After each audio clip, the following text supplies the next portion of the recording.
حضرت امام زین العابدین یہ کربلا کے وہ شخص ہیں جنہوں نے سارا منظر اپنی آنکھوں سے دیکھا تھا. اتنے دکھ کسی کو نہیں پہنچے جتنے زینب اور زین العابدین کو پہنچے ہیں. سب منظر کھلی آنکھوں سے دیکھا. 14 سال کی عمر ہے, بیمار ہیں. تاریخ بتاتی ہے اس کے بعد ساری زندگی حضرت زین العابدین نے ٹھنڈا پانی نہیں پیا. جب پانی پینے لگتے تڑپنے لگتے, کہتے مجھے سکینہ کی پیاس یاد آتی ہے, مجھے علی اصغر کا تڑپنا یاد آتا ہے. ساری زندگی پھر ٹھنڈا پانی نہیں پیا. حضرت امام زین العابدین نے یہ سارا منظر کھلی آنکھوں کے ساتھ دیکھا تھا. اور پھر آپ نے دمشق کے بازاروں میں بھی اور کوفے کی گلیوں کے اندر بھی سروں کا یہ قافلہ اپنی قیادت کے اندر جو ہے وہ گزارا تھا. جب یزید کے دربار کے اندر حضرت امام زین العابدین پہنچے تو یزید نے پہلے تو جو ہے وہ دکھ کا اظہار کیا. بعض لوگ یہاں سے یزید کی بریت کا اعلان کرتے ہیں.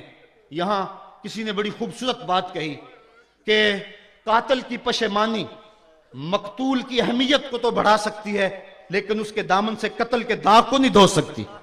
تو اس نے یہ سب کچھ کیا, یہ بس اس کے ٹسوے تھے جو وہ بہانے لگا.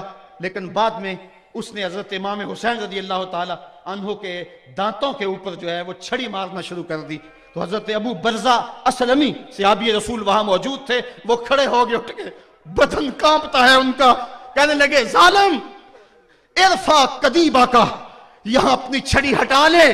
میں نے اپنی ان آنکھوں سے دیکھا ہے کہ کان رسول اللہ صلی اللہ علیہ وسلم یلسمہ, حضور نے ان ہونٹوں کو خود چوما ہے. تو یہ کہہ کہ آپ دربار سے نکل گئے اور روتے تھے اور آپ کے بدن پہ کپڑی بھی تاری تھی. بعد میں یزید نے کہا حضرت غلطی ہو گئی اور یہ میں نہیں چاہتا تھا, بتائیں آپ کی کوئی شرط ہو. تو آپ نے فرمایا میری 4 باتیں مان لو. ان 4 باتوں میں ایک بات یہ تھی کہ سر حسین اور سر شہیداں ہمارے سپرد کر دو تاکہ ہم کربلا جا کے ان کی تدفین کر سکیں. دوسری یہ تھا کہ ہمیں مدینہ حفاظت سے پہنچا دو. تیسری شرط یہ تھی کہ مجھے جو ہے وہ جمعے کا خطبہ دینے کی اجازت دو آج دمشق جامع مسجد کے اندر.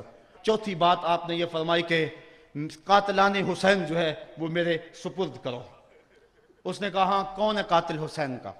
لوگوں نے کہا خولی ہے. خولی نے کہا میں نے قتل نہیں کیا, یہ سنان بن انس نخی نے کیا ہے. سنان بن انس نخی کو کہا ہاں تو بتا. کہنے لگا میں قتل کیوں کرنا تھا, یہ تو شمر ذی الجوشن نے کیا ہے. شمر ذی الجوشن کو کہا تو بتا. کہنے لگا میں نے قتل نہیں کیا, میرا کون سا حسین نے کچھ بگاڑا تھا, قتل اس نے کیا ہے جس کی حکومت کو خطرہ تھا. تو یہ ہے وہ ہے قاتل حسین کا. اب یزید کہنے لگا تمہاری یہ شرط تو میں پوری نہیں کر سکتا, یہ بات تو پوری نہیں کر سکتا, اب خطبہ دے لو. اب حضرت امام زین العابدین خطبہ دینے کے لیے کھڑے ہوئے. خطابت تو اس گھر کی لونڈی ہے, جب یہ بولتے ہیں تو حکمت کے موتی دولتے ہیں. جو ہی امام زین العابدین کھڑے ہوئے, 14 سال عمر ہے اور دمشق کی جامع مسجد ہے, یزید بھی بیٹھا تھا, یعنی سلطنت بھی تھے, عوام کا بھی ہجوم تھا. جب آپ نے خطبہ شروع کیا لوگ زار و قطار رونے لگے, اور آپ نے اہل بیت کے مناقب جب لوگوں کے سامنے رکھے تو یزید گھبرا گیا کہ کہیں لوگ میرے گریبان تک نہ پہنچے. اس نے مؤذن کو اشارہ کیا جلدی جلدی اذان پڑھو. تو جب اس نے کہا اللہ اکبر اللہ اکبر, تو حضرت شہزادہ زین العابدین نے کہا کہ اس کے اندر کوئی شک نہیں کہ اللہ سب سے بڑا ہے. جب شہادتین کا کہا اشہد ان لا الہ الا اللہ, حضرت امام زین العابدین نے اس کے جواب کے اندر کہا ہاں ہاں اللہ کے علاوہ کوئی معبود نہیں ہے, اس کی گواہی ہم نے خون سے دی ہے, ہم نے اپنے لہو سے دی ہے اس کی گواہی. اور پھر اس کے بعد جب اشہد ان محمد رسول اللہ پہ لفظ آئے تو حضرت امام زین العابدین نے کہا یزید دیکھ اب اذان کے اندر تیرے نانے کا نام ہے یا میرے نانے کا نام ہے؟ آج بھی منبر پہ میرے نانے کا نام ہے. تو یزید مر گیا, اس کا نام مر گیا, اس کا تشخص مر گیا. حسین کل بھی زندہ تھا, حسین آج بھی زندہ ہے. حسین کربلا کے تپتے ہوئے ریگزار میں بھی زندہ تھا, کوفے کے بازار میں بھی زندہ تھا, اور دمشق کی جامع مسجد میں بھی زندہ تھا, مدینے میں بھی زندہ, مکے میں بھی زندہ, کابل میں بھی زندہ, کندھار میں بھی زندہ, قلعہ جنگی میں بھی زندہ, تورا بورا میں بھی زندہ, موصل میں بھی زندہ, بغداد میں بھی زندہ, غزہ کی پٹی میں بھی زندہ, فلسطین میں بھی زندہ. آج حسین کی زندگی اور حسین کا باقپن دنیا کو بتا رہا ہے, بش کو بتا رہا ہے تیرے منہ پہ تماچا حسین مارے گا. زمانہ بتائے گا کہ حسین کل بھی زندہ تھا, حسین آج بھی زندہ ہے. حسین کی فکر لے کے اٹھو, اور پوری دنیا پہ چھا جاؤ اور زمانے کو بتاؤ کہ ہم حسین ابن علی کے سپاہی ہیں۔ صرف محرم کے دن آنسو بہا لینے سے کچھ نہیں ہوگا۔